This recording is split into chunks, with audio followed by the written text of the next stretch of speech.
Alam mo ba kung bakit ang buhay mo parang paikot-ikot lang? Bakit kahit anong gawin mo parang may pumipigil? Bakit ang mga plano mo ay laging may humaharang? Hindi yan pagkakataon lang, hindi yan kasawian. May umaatake sa buhay mo na hindi mo nakikita. May inggit na nakadikit sa pangalan mo. May tsismis na sumasama sa hangin na humihinga ka. May bruheriya na gumagawa ng kulam sa dilim at ikaw, hindi mo man alam, ikaw ang target. Ngunit narito ka ngayon dahil ang Diyos ay tinawag ka. Dahil sa gabing ito, sa oras na ito, hindi pagkakataon na napadpad ka dito. Pinadala ka ng langit upang marinig ang Salmo 91, ang tanging salmo na may kapangyarihang wasakin ang lahat ng atake, lahat ng kasamaan at lahat ng kadiliman na pumapalibot sa iyo. At sa sandaling maririnig mo ang bawat salita ng orasyon na ito, makikita mo kung paano ang Diyos mismo ay bubuo ng pader ng apoy sa paligid mo. Nakaramdam ka na ba ng bigat na walang dahilan? Gising ka sa umaga pero pagod ka na agad. Umuuwi ka sa bahay pero walang kapayapaan. Tumutulog ka pero puro bangungot. Kumakain ka pero parang may kulang. Nagtatrabaho ka pero walang umuusad. Yan ang senyales. Yan ang ebidensya. May gumagawa ng masama laban sa iyo at kailangan mo ng sandata na hindi galing sa mundo kundi galing sa trono ng Diyos. Sa Salmo 91, sinabi ng Panginoon, ang tumatahan sa kanlungan ng kataas-taasan ay mananahan sa lilim ng makapangyarihan. Ibig sabihin, kapag ikaw ay nasa proteksyon ng Diyos, walang makakaapak sa iyo, walang makakadikit, walang makakasira. Pero hindi lang basta proteksyon yan, kundi aktibong pagbabantay ng langit. Ang mga anghel ay nakaalalay na sa iyo ngayon habang pinakikinggan mo ito. Nakabukas na ang espada nila, nakaabang na ang apoy ng Espiritu Santo upang sunugin ang bawat ataking lumalapit. At alam mo ba kung sino ang tunay na kalaban mo? Hindi ang tao na nag-inggit sa iyo. Hindi ang kapitbahay na nanlait, hindi ang kamag-anak na sumira ng pangalan mo. Ang tunay na kalaban mo ay nasa espiritual na mundo. Gaya ng sinabi sa Efeso 9:12, sapagkat hindi tayo nakikipagbaka laban sa laman at dugo, kundi laban sa mga pamunuan, laban sa mga kapangyarihan, laban sa mga tagapamahala ng kadiliman ng sanlibutan ito. Kaya ang laban na ito ay hindi ordinaryo. Kaya ang dasal na ito ay hindi simpleng dasal. Ito ay digmaan sa espiritual na mundo. Ngayon, habang naririnig mo ang boses ko, nagsisimula na ang pagbabago. Nagsisimula na ang pagbagsak ng bawat pader na nakatayo laban sa iyo. Nagsisimula na ang pagbukas ng mga pinto na matagal nang sarado. At sa ilang sandali, babasahin natin ang Salmo 91 at habang binabanggit natin ang bawat talata, mangyayari ang himala sa buhay mo. Komento sa ibaba kung saan ka nanonood ngayon. Anong bansa? Anong lungsod? Dahil ang orasyon na ito ay para sa lahat ng mga anak ng Diyos na nasasaktan, natatakot at nangangailangan ng kalinga ng langit. Ngayong sandali, ang blindage na espiritual ay nagsisimula na sa buhay mo, hindi na bukas, hindi na mamaya. Ngayon na, dahil ang Salmo 91 ay hindi simpleng mga salita sa papel. Ito ay espada ng Diyos na tumatagos sa kadiliman. Ito ay eskudo na walang makakapasok na kasamaan. At habang binabasa natin ito ngayon, ikaw ay tatayo sa ilalim ng kanlungan ng kataas-taasan. Narinig mo na ba ang Salmo 91 ano?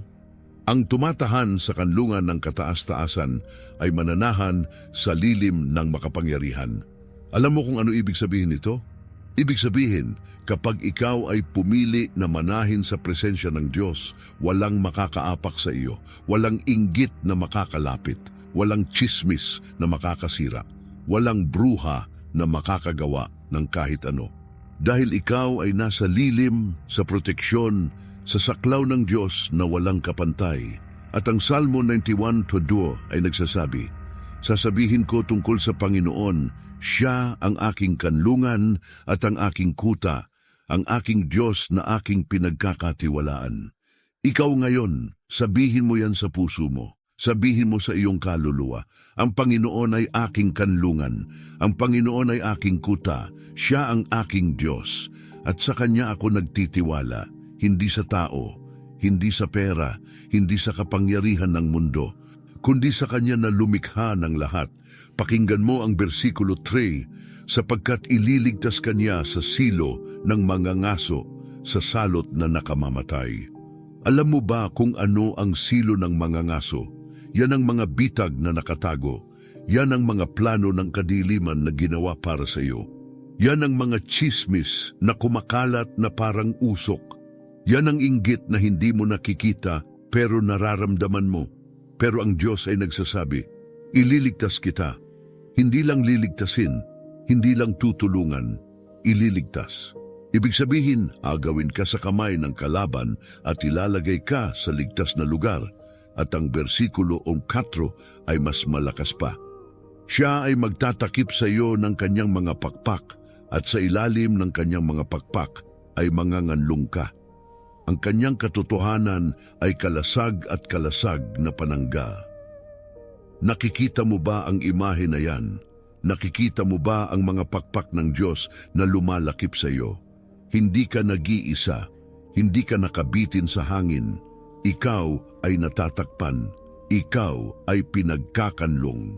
At ang katotohanan ng Diyos, ang kanyang salita ay kalasag mo, walang makakapasok. Sa versikulo 5 sinabi, hindi ka matatakot sa takot sa gabi, ni sa pana na lumilipad sa araw. Yan ang takot na dumadating paggabi na. Yan ang bangungot, yan ang presensya ng kadiliman na nararamdaman mo pag madaling araw. Pero ang Diyos ay nagsasabi, hindi ka matatakot dahil wala na silang kapangyarihan sa iyo, dahil ikaw ay protektado. At kahit sa umaga, kahit ang mga pananang chismis ng inggit ng paliligalig ay hindi aabot sa iyo. Versikulo 6, ni sa salot na lumalakad sa kadiliman, ni sa pagkapahamak na sumasalakay sa katanghaliang tapat. Ang salot na lumalakad sa kadiliman ay ang bruheriya, ang kulam, ang barang, ang mga gawang masama na ginagawa sa dilim ng gabi.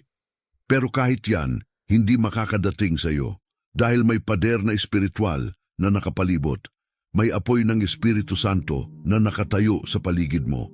At kahit sa tanghali, sa kalagitnaan ng araw, kahit ang mga ataking lantaran, hindi makakasira. At ang bersikulo 7, pakinggan mo, mabubuwal sa iyong tabi ang 1,000 at sa iyong kanan ay 10,000, ngunit hindi ito lalapit sa iyo. Ibig sabihin, kahit bumagsak ang iba, kahit masaktan ang iba, ikaw ay mananatiling nakatayo. Hindi dahil mas mabuti ka, hindi dahil mas malakas ka, kundi dahil ikaw ay pinili ng Diyos na protektahan. At sa proteksyon na yan wala nang makakalampas. Ngayon, iwan mo ang pangalan mo sa comments para sa kurente ng panalangin. Dahil ang mga anak ng Diyos na nagkakaisa sa panalangin ay may espesyal na kapangyarihan. At ang Diyos ay nakikinig sa bawat pangalan na binabanggit. Patuloy natin itong ipagpapatuloy dahil hindi pa tayo tapos. Ang digma ay nagsisimula pa lang at ikaw ay mananalo. Ang kapangyarihan ng isang buhay na natatakpan ng Diyos ay hindi mo maiisip.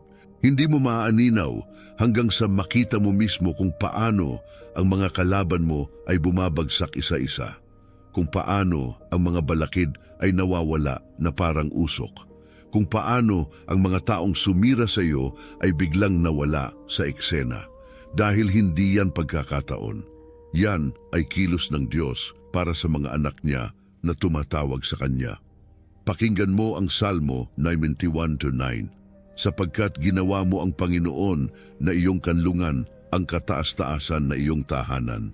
Ikaw ba ay gumawa na ng desisyon na yan na ang Panginoon ay iyong kanlungan, hindi ang pera, hindi ang trabaho, hindi ang relasyon, kundi siya lang.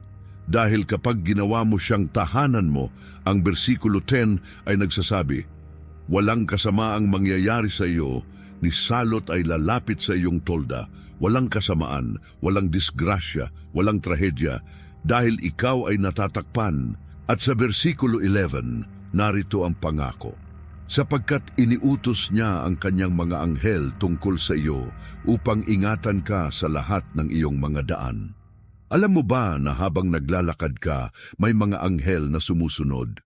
Habang natutulog ka, may mga anghel na nagbabantay. Habang nagtatrabaho ka, may mga anghel na nag-aalalay. Hindi ka nag-iisa, kailanman hindi ka nag-iisa. At ang mga anghel na yan ay hindi simpleng bantay. Sila ay mandirigma, sila ay armado, sila ay may espada na nagliliyab. Ang versikulo 12 ay nagsasabi, dadamputin kanila sa kanilang mga kamay, baka matisod ang iyong paa sa bato. Ibig sabihin, kahit ang mga maliit na sagabal, kahit ang mga tila simpleng hadlang, hindi ka matatisod dahil may kamay ng anghel na sumasalo, may presensya ng Diyos na gumagabay. At kahit dumating ang pinakamabigat na pagsubok, hindi ka bibitiwan. At ang versikulo 13, ito ang pinaka-powerful. Yuyurakan mo ang leon at ang ulupong, tutungtungan mo ang batang leon at ang dragon. Leon ang simbolo ng karahasan, ulupong ang simbolo ng lason, dragon ang simbolo ng kadiliman. At ang Diyos ay nagsasabi, yuyurakan mo, hindi yuyurakan ka, yuyurakan mo. Ibig sabihin, ikaw ay nasa taas, ikaw ay may kapangyarihan, ikaw ay may autoridad sa pangalan ni Jesus, natapakan ng lahat ng kaaway. Pero alam mo, may mga bagay sa buhay na hindi lang simpleng dasal ang kailangan. May mga sitwasyon na kailangan ng direksyon, ng pagtitiyaga, ng tuloy-tuloy na panalangin. Maraming tao ang nakakaramdam na may kailangang magbago sa buhay nila sa loob ng kanilang tahanan, sa kanilang espiritual na kalagayan. At hindi lahat ay nalulutas lang sa paglipas ng panahon. Kaya gumawa kami ng kurente espiritual na 21 araw. Ito ay hindi ordinaryo. Ito ay may mga salmo, mga panalangin at mga hakbang na guided para sa mga taong nararamdaman na may kailangang magbago totoo sa kanilang buhay espiritual at sa loob ng bahay. May inggit ba na nakadikit? May olhogordo na sumusunod? May block sa trabaho? May sakit na walang lunas? May bangungot na palaging bumabalik? May takot na hindi mo maintindihan? Lahat ng yan ay may solusyon sa 21 araw na espiritual na proseso. Available na ito para sa sino mang gustong magsimula ngayon. Ang link ay nasa unang nakapin na komento. Kung ramdam mo ang kapayapaan at kumbiksyon, magpatuloy ka. Sama-sama tayong lumalakad. Dahil ang orasyon na ito ay simula pa lang. Ang 21 araw na yan ay ang pagpapatibay, ang pagpapalakas, ang pagtayo mo sa autoridad na ibinigay ng Diyos. At ngayon, habang patuloy nating ipinagpapatuloy ang panalangin na ito, alam mong hindi ka nag-iisa. Alam mong may libu-libong tao sa buong mundo na sumasama sa iyo sa digmang ito.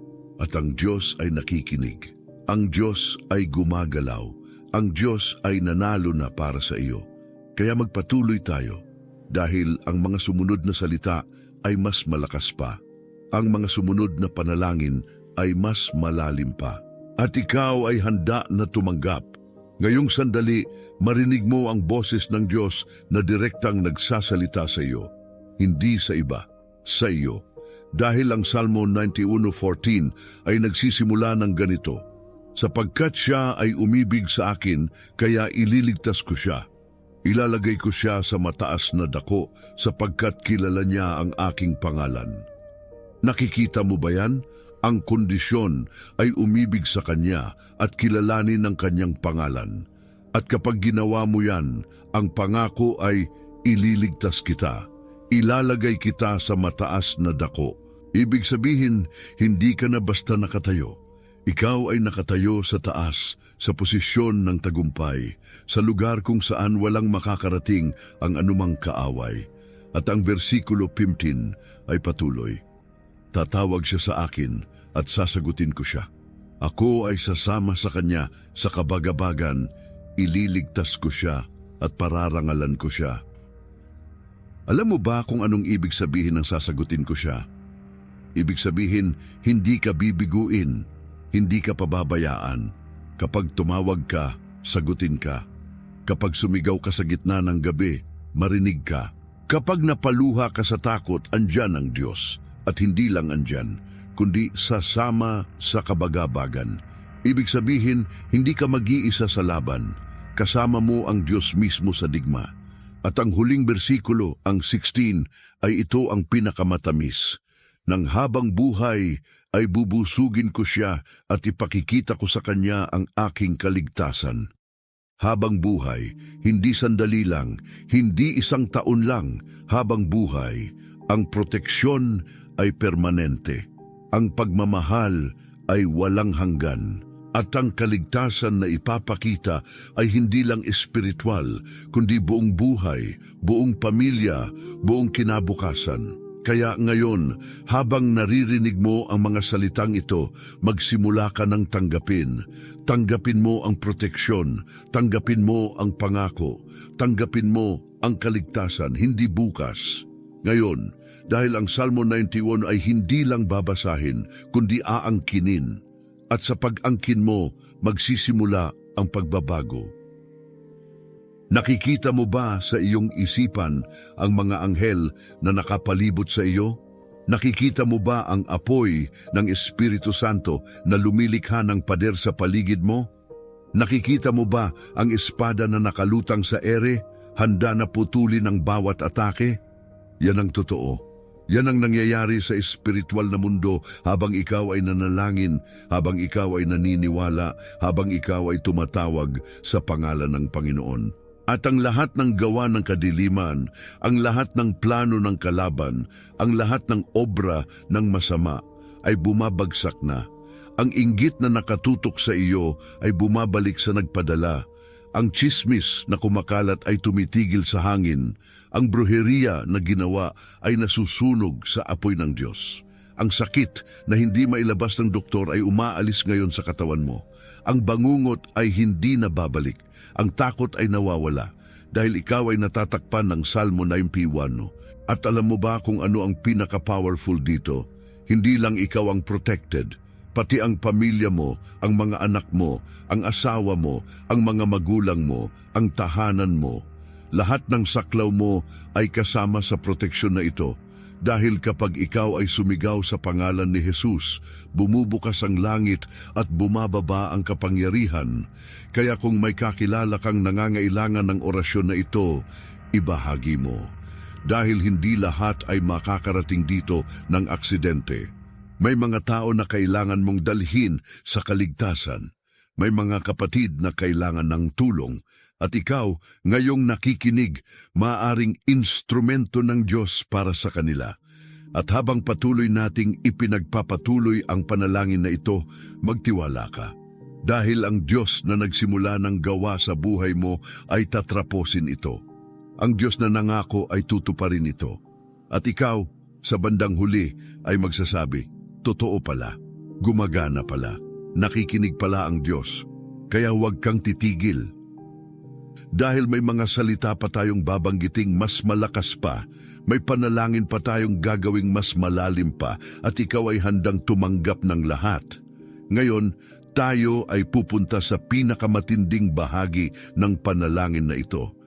Dahil ngayon, hindi na tayo magpapakumbaba sa kaaway, hindi na tayo tatahimik, hindi na tayo tatanggap ng kahit anong atake.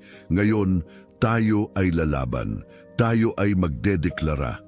Tayo ay wawasakin ang bawat obra ng kadiliman na lumalapit sa buhay mo. At sa pangalan ni Jesus, walang makakaligtas sa dugo na sumasaklaw sa iyo ngayong gabing ito. Panginoon, ako ay tumataas sa iyo ngayon para sa anak mong ito na nakikinig. Panginoon, makikita mo ang inggit na nakatutok sa kanya. Makikita mo ang mga matang puno ng pagnanasa sa kanyang tagumpay. Makikita mo ang mga bibig na nag-uusap ng masama laban sa kanya. Kaya ngayon, sa pangalan ni Jesus, sinisira ko ang bawat ataking dulot ng inggit. Sinisira ko ang bawat plano ng kadiliman. At idinedeklara ko na ang lahat ng gawang inggit ay babalik sa nagmula, 7 beses mas malakas upang malaman nilang hindi pwedeng galawin ang mga anak ng Diyos. At ang olho gordo, ang masamang tingin, ang tingin na may kasamang kasamaan, ay bubulag ngayon. Sa pangalan ni Jesus, sinisira ko ang lahat ng titig na may lason. Sinisira ko ang lahat ng tingin na may kamatayan. At idinedeklara ko na ang mga taong tumingin ng masama ay mawawalan ng kapangyarihan. Ang kanilang mga mata ay bubulag sa kalooban ng Diyos, at ang buhay ng anak mong ito ay magiging invisible sa kanilang mundo. At ang tsismis, Panginoon, ang mga salitang lumalabas sa madilim na puso ay titigil ngayon. Sa pangalan ni Jesus, binabali ko ang bawat dila na nagsasalita ng kasinungalingan. Binabali ko ang bawat bibig na nag-uusap ng masama. At idinedeklara ko na ang lahat ng salitang sinabi laban sa anak mong ito ay babalik sa nagmula, at ang kanilang sariling salita ay magiging lason sa kanilang sariling buhay. At ang bruheriya, ang kulam, ang barang, ang lahat ng gawa ng salamangka ay nasusunog ngayon sa apoy ng Espiritu Santo. Panginoon, makikita mo ang mga taong gumawa ng ritual sa dilim. Makikita mo ang mga taong nagsindi ng kandila para sa kamatayan. Makikita mo ang mga taong nanawagan sa demonyo. Kaya ngayon, sa pangalan ni Jesus at sa dugo ng Kordero, sinisira ko ang lahat ng ritual. Sinisira ko ang lahat ng kulam. Sinisira ko ang lahat ng gawa ng kadiliman. At idinedeklara ko na ang lahat ng demonyo na tinawag ay babalik sa impyerno, at ang mga taong gumawa ay dadanasin ang 7 beses na parusa. At ang dugo ni Jesus, Panginoon, ang dugo na dumanak sa krus, ay sumasaklaw ngayon sa anak mong ito. Mula sa ulo hanggang paa, mula sa pamilya hanggang trabaho, mula sa nakaraan hanggang kinabukasan, walang espasyo na hindi saklaw ng dugo, walang sulok na hindi protected, at sa dugo na ito, walang demonyong makakalapit, walang bruhang makakagawa ng kahit ano, walang kulam na makakabisa, dahil ang dugo ni Jesus ay mas malakas kaysa sa lahat ng kapangyarihan ng impyerno. At ngayon, sinisira ko ang lahat ng sumpa na galing sa mga ninuno, ang lahat ng maldisyon na ipinasa sa lahi, ang lahat ng kamalasan na tumatagal ng maraming henerasyon. Sa pangalan ni Jesus, binabali ko ang kadena, pinutol ko ang ugnayan, at idinedeklara ko na ang anak mong ito ay libre na. Walang nakadikit na sumpa, walang natitira na maldisyon. Dahil ang dugo ni Jesus ay mas matanda pa sa sumpa ng ninuno. Ang krus ay mas malakas pa sa tradisyon ng kadiliman. Kaya ngayon, kung naramdaman mo ang kapangyarihan ng panalangin na ito, komento ka ng tinatanggap ko. Dahil sa pagkomento mo ng salitang yan, ikaw ay nagdedeklara sa espiritual na mundo na ikaw ay tumatanggap ng lahat ng proteksyon, ng lahat ng tagumpay, ng lahat ng kaligtasan na ipinangako ng Diyos. At patuloy natin itong ipagpapatuloy dahil malapit na tayong matapos. At ang huling mga salita ay magdadala ng pinakamalakas na bendisyon sa buhay mo. Ngayong sandali, maririnig mo ang propesya ng Diyos para sa buhay mo. Dahil ang lahat ng ninakaw ng kaaway, ang lahat ng nawala sa iyo, ang lahat ng inabot ng kamay ng kadiliman, ay ibabalik sa iyo ng doble. Hindi simpleng ibabalik, doble. Gaya ng sinabi sa Joel 2:25, isauli ko sa inyo ang mga taong nawala. At ngayong gabi, nagsisimula na ang pagbabalik. Panginoon, ako ay nananalangin para sa kalusugan ng anak mong ito. Makikita mo ang sakit na dumapo sa katawan niya. Makikita mo ang karamdaman na walang pangalan. Makikita mo ang pagod na hindi mailabas. Kaya ngayon, sa pangalan ni Jesus, hinahawakan ko ang bawat bahagi ng katawan niya at idinideklara ko na ang sakit ay aalis, ang karamdaman ay lilisan, ang pagod ay maglalaho. Dahil ang katawan na ito ay templo ng Espiritu Santo. At sa templo na ito, walang pwedeng manatili na hindi galing sa Diyos. Panginoon, hinahawakan ko rin ang pananalapi ng anak mong ito. Makikita mo ang utang na hindi maubos. Makikita mo ang gastos na patuloy na dumarating. Makikita mo ang sahod na hindi sapat. Kaya ngayon, sa pangalan ni Jesus, binubuksan ko ang pintuan ng kasaganaan. Binubuksan ko ang bintana ng langit at idinedeklara ko na ang biyaya ay daratal. Ang pagkakataon ay darating. Ang pera na nawala ay babalik at higit pa. Dahil ang Diyos na nagpakain ng libo-libo sa ilang ay magpapakain din sa iyo. At ang pamilya mo, Panginoon, ang tahanan na puno ng gulo, ang asawa na malayo na, ang mga anak na hindi na sumusunod, ang magulang na may sakit. Kaya ngayon, sa pangalan ni Jesus, dinadala ko ang kapayapaan sa loob ng tahanan. Dinadala ko ang pagmamahal sa mga puso. Dinadala ko ang pagkakasundo sa mga relasyon. At idinedeklara ko na ang pamilyang ito ay magiging tahanan ng Diyos. Ang tahanan na ito ay magiging lugar ng pagpapala. At walang away, walang gulo, walang away na makakagulo sa kapayapaan na ito. At ang kapayapaan sa loob mo, Panginoon, ang isipan na puno ng alalahanin. Ang puso na bigat, ang kalooban na pagod. Kaya ngayon, sa pangalan ni Jesus, dinadala ko ang kapayapaan ni Jesus. Ang kapayapaang lumalampas sa lahat ng pangunawa. At idinedeklara ko na ang anak mong ito ay matutulog ng mahimbing, gigising ng masaya, maglalakad ng may ngiti. Dahil ang bigat ay inalis mo na, Panginoon, ang alalahanin ay kinuha mo na. At ngayon, nakikita ko sa Espiritu ang mga pintuan na bumubukas para sa iyo. Ang mga trabahong dating sarado ay bumubukas na. Ang mga relasyon na dating sira ay gumagaling na. Ang mga pangarap na dating malayo ay lumalapit na. Dahil hindi ka na nakatayo sa lugar ng sumpa. Ikaw ay nakatayo na sa lugar ng bendisyon. At sa lugar na ito, ang lahat ay posible. Ang lahat ay magagawa. Ang lahat ay darating.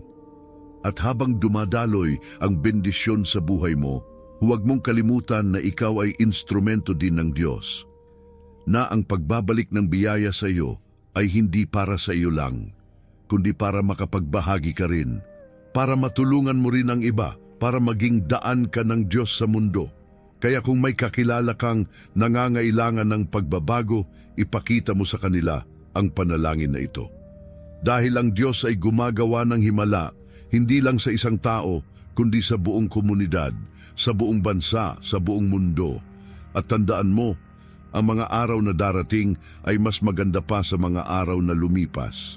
Ang kinabukasan mo ay mas maliwanag pa sa kahapon mo, at ang Diyos na nagsimula ng gawa ay tatrapusin ito hanggang sa dulo. Kaya magtiwala ka, sumuko ka, at hayaan ng Diyos na gumawa ng hindi mo kailanman naisip na posible. Ang proteksyon na ito, anak ng Diyos, ay hindi pansamantala. Hindi ito para sa ilang araw lang. Hindi ito para sa ilang buwan lang. Ang proteksyon na ito ay permanente, walang hanggan. Dahil ang Diyos na nagbigay ay hindi kumukuha pabalik. Ang Diyos na nangako ay tumutupad magpakailanman. At ngayong gabi, ikaw ay isisil, ikaw ay tatatakan, ikaw ay makikita ng buong espiritual na mundo na ikaw ay pag-aari ng Diyos. Panginoon, sa pangalan ni Jesus, hinihiling ko ngayon ang pagsisil ng Espiritu Santo sa anak mong ito. Gaya ng sinabi sa Efeso 1:13, tinakdaan kayo ng tatak ng Espiritu Santo. Kaya ngayon, Espiritu Santo, bumaba ka, lumapit ka, at markahan mo ang anak na ito na siya ay sa iyo, na siya ay protected, na siya ay banal. At sa tatak na ito, walang demonyo, walang bruha, walang inggit, walang kasamaan na makakapasok. Dahil ang tatak ng Diyos ay mas malakas kaysa sa lahat ng marka ng kadiliman. At ang tahanan niya, Panginoon, ang bahay na tinitirhan niya, ang mga pader, ang mga pintuan, ang mga bintana. Kaya ngayon, sa pangalan ni Jesus, sinisil ko ang tahanan na ito. Inilalagay ko ang dugo ni Jesus sa bawat sulok. Inilalagay ko ang apoy ng Espiritu Santo sa paligid. At idinedeklara ko na ang bahay na ito ay sagrado. Ang bahay na ito ay banal at walang anumang kadiliman na makakapasok. Ang mga demonyong galing sa labas ay hindi makakapasok. Ang mga taong may masamang intensyon ay hindi makakapasok. Dahil ang bahay na ito ay protected ng Diyos mismo at ang pamilya niya, Panginoon, ang asawa, ang mga anak, ang mga magulang. Kaya ngayon, sa pangalan ni Jesus, binalot ko sila ng dugo ni Jesus. Binalot ko sila ng proteksyon ng langit. At idinedeklara ko na sila ay ligtas. Sila ay protected. Sila ay saklaw ng Salmo 91. At kahit saan sila pumunta, kahit ano ang gawin nila, ang mga anghel ay sumusunod. Ang Diyos ay sumasamahan at walang masamang mangyayari sa kanila. At ang trabaho niya, Panginoon, ang lugar kung saan kumikita ng pera, ang negosyo, ang proyekto. Kaya ngayon, sa pangalan ni Jesus, binubuksan ko ang pinto ng oportunidad. Tinataboy ko ang lahat ng inggit sa trabaho. Tinataboy ko ang lahat ng tao na gustong sirain at idinideklara ko na ang anak mong ito ay uunlad, aangat, tataas. Dahil ang Diyos na sumama sa kanya ay Diyos ng kasaganaan, ng pagpapala, ng tagumpay. At ngayon, idinedeklara ko na ang mga anghel ng Diyos ay nagbabantay 24 oras, 7 araw sa isang linggo, 365 araw sa isang taon. Walang pahinga, walang tulog, walang saglit na hindi protected ang anak na ito. Sa umaga, nandyan ang anghel. Sa tanghali, nandyan ang anghel. Sa gabi, nandyan ang anghel. Sa madaling araw, nandyan ang anghel. Walang oras na nag-iisa siya, walang sandali na walang bantay. At ang pananampalataya niya, Panginoon, ang tiwala niya sa iyo. Kaya ngayon palakasin mo ang puso niya. Palakasin mo ang loob niya, palakasin mo ang paniniwala niya, dahil ang pananampalatayang ito ay hindi lang para makaligtas, kundi para manalo. Hindi lang para mabuhay, kundi para mamuno. Hindi lang para tumanggap, kundi para magbigay. At ang autoridad na ibinigay mo sa kanya, Panginoon, sa pangalan ni Jesus, gaya ng sinabi sa Lucas 10:19, binigyan ko kayo ng kapangyarihan na tumungtong sa mga ahas at alakdan. Kaya ngayon, idinedeklara ko na ang anak mong ito ay may autoridad. May kapangyarihan, may karapatan na magsalita laban sa kaaway. May karapatan na magutos sa kadiliman na umalis. At sa pangalan ni Jesus, lahat ng kaaway ay susunod. Kung naramdaman mo ang lakas na dumadaloy ngayon, mag-subscribe sa channel na ito. Dahil ang panalangin na ito ay hindi pa tapos. May mas malalim pang darating at sama-sama tayong lumalakad sa landas ng pagpapala. Ngayong sandali, gusto kong sabihin sa iyo ang pinakaimportante na katotohanan sa buong mundo. Ang lahat ng proteksyon na ito, ang lahat ng tagumpay na ito, ang lahat ng pagpapala na ito ay hindi dahil sa iyo. Hindi dahil sa galing mo, hindi dahil sa lakas mo, kundi dahil sa isa. Dahil kay Jesus, dahil sa dugo niya na dumanak sa krus. Dahil sa pagmamahal niya na walang kapantay, siya lang ang nagliligtas, siya lang ang nagbibigay ng buhay na walang hanggan. At kung hindi mo pa siya tinanggap bilang Panginoon ng iyong buhay, ngayong gabi ay ang tamang oras. Panginoon Jesus, ako ay lumapit sa iyo ngayon. Hindi dahil perpekto ako, hindi dahil karapat-dapat ako, kundi dahil nangangailangan ako. Dahil may takot ako na hindi ko kayang lunasan mag-isa.